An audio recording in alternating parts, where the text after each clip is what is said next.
नमस्कार, मी भगवान गदादे रांजणगाव गणपती येथून आलेलो आहे म्हातोबाच्या आळंदीमध्ये.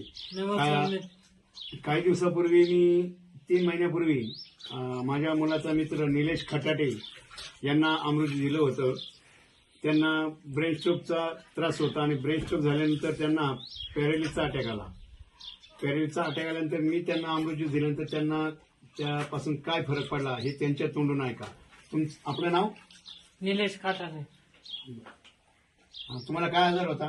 ब्रेन स्ट्रोकचा अटॅक आला आणि त्यानंतर पॅरालाइजचा अटॅक लगेच आला.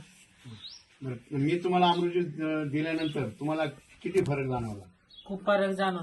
पहिल्यांदा मी अडकत बोलायचा, आता मी चांगलं बोलतोय तर पुढच्यानं कळतं काय बोलतोय. पहिल्यांदा काहीच कळत नव्हतं आणि आता बोलतोय त्याच्यापेक्षा अडकत बोलत होतो.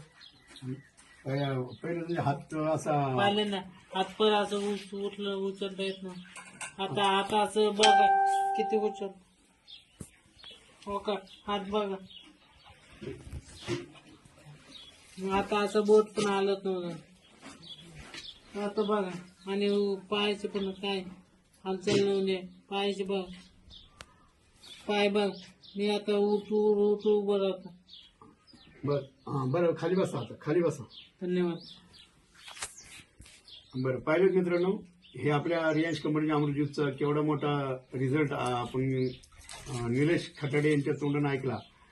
बरं निलेश खटाटे, तुम्ही हे अमृत ज्यूस तुम्हाला दिलं होतं, तुम्ही आता लोकांना काय सांगता?